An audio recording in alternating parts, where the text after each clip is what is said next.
Era para ser só mais uma daquelas viagens de fim de semana, sabe? Eu, a Lia, o Bruno e a Carol. A gente só queria fugir da cidade, respirar um ar diferente. Foi o Bruno que achou na internet um fórum antigo, meio obscuro, falando de uma tal viagem cênica secreta. As regras eram simples, mas estranhas. Primeiro, você tinha que começar a dirigir exatamente à meia-noite. Segundo, você seguia uma sequência específica de direções. Esquerda, direita, esquerda, esquerda, direita, e repetia, sem parar. A regra mais bizarra era: não importa o que aconteça, nunca pare o carro e nunca olhe para trás.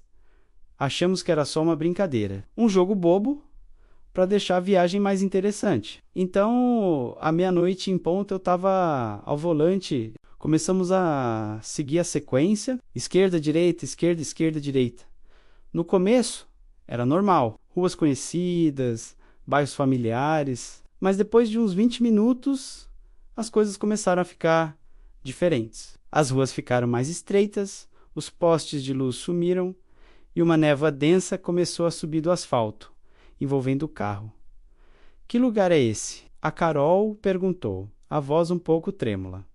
Olhei no GPS do celular. Sem sinal? Deve ser só uma área rural sem cobertura, eu disse, tentando parecer calmo. Mas a paisagem lá fora não parecia nada rural. As árvores eram tortas, com galhos que pareciam garras arranhando o céu. E o silêncio era absoluto. Nenhum som de grilos, de vento, nada. Apenas o motor do carro. Continuamos. Esquerda, direita, esquerda, esquerda, direita. A névoa ficou tão espessa que eu mal conseguia ver 1 metro à frente. De repente, a Lia gritou: "Olha ali!" Na beira da estrada, uma figura estava parada. Era alta, magra, e parecia usar um casaco longo e escuro. Mas o rosto não tinha rosto. Era só uma mancha branca e lisa.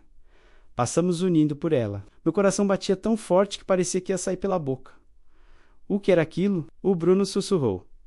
Ninguém respondeu. O medo já tinha se instalado no carro, um passageiro invisível e gelado. A regra ecoava na minha mente.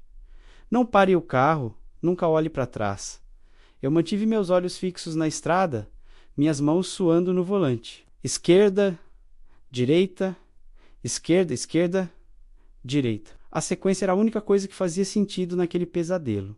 Então, começamos a ver mais coisas, casas que pareciam ter sido abandonadas há séculos, com janelas quebradas como olhos vazios, placas de trânsito com símbolos que não reconhecíamos. E as figuras, elas apareciam com mais frequência agora, às vezes sozinhas, às vezes em grupos, sempre paradas, sempre nos observando passar. Elas não se moviam, mas eu sentia seus olhares nos seguindo.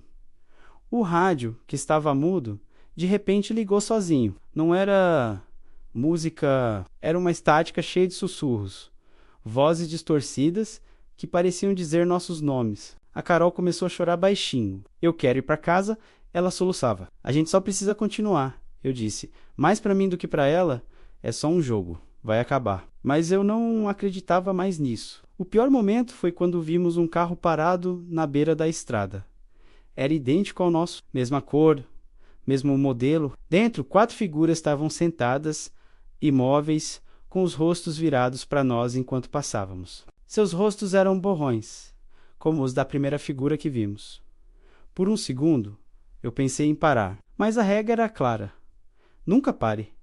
Passamos horas dirigindo. O marcador de combustível, estranhamente, não se mexia. Parecia que estávamos num loop infinito de loucura. A sequência de virada já era automática.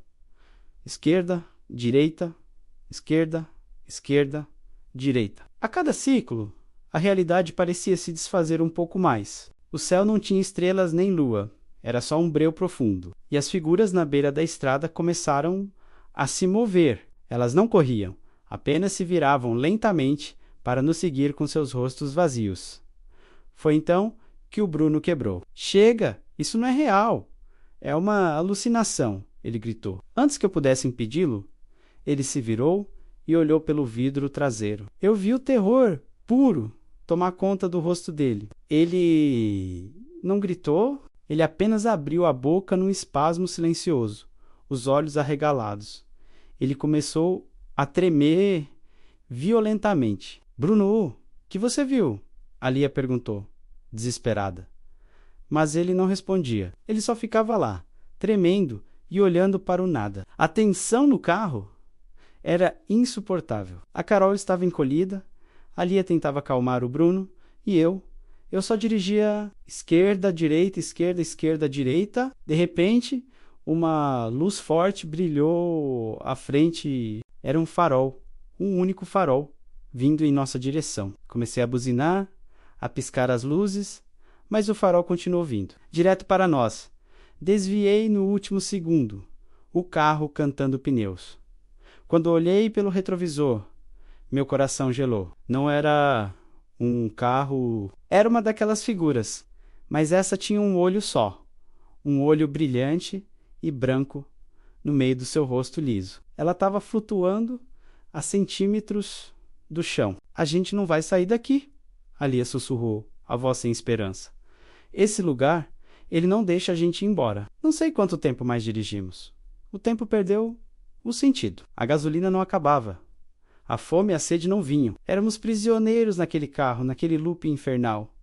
O Bruno nunca mais falou. Ele apenas ficou no banco de trás, tremendo, seus olhos vazios fixos em algo que só ele podia ver. Agora, eu continuo dirigindo, esquerda, direita, direita. Às vezes vejo outros carros na beira da estrada, como aquele que era igual ao nosso. Dentro, vejo famílias, grupos de amigos, todos com os rostos vazios e os olhos arregalados.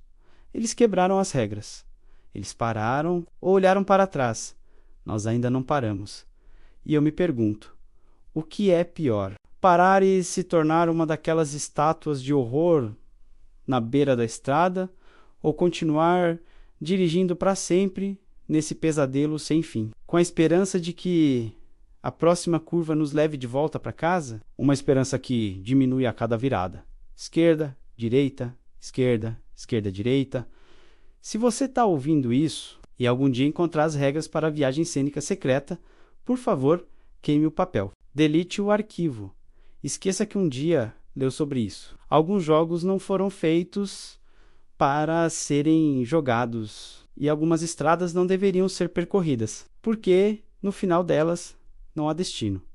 Há apenas mais estrada. Obrigado por me acompanhar nesta história aterrorizante. Se você gosta de contos de terror e mistérios inexplicáveis, não se esqueça de se inscrever no canal e ativar o sininho para não perder os próximos vídeos. Deixe seu like se essa viagem te deixou arrepiado e comente aqui embaixo. Você teria coragem de jogar o jogo da esquerda e direita? Cuidado com as estradas escuras. A gente se vê no próximo vídeo.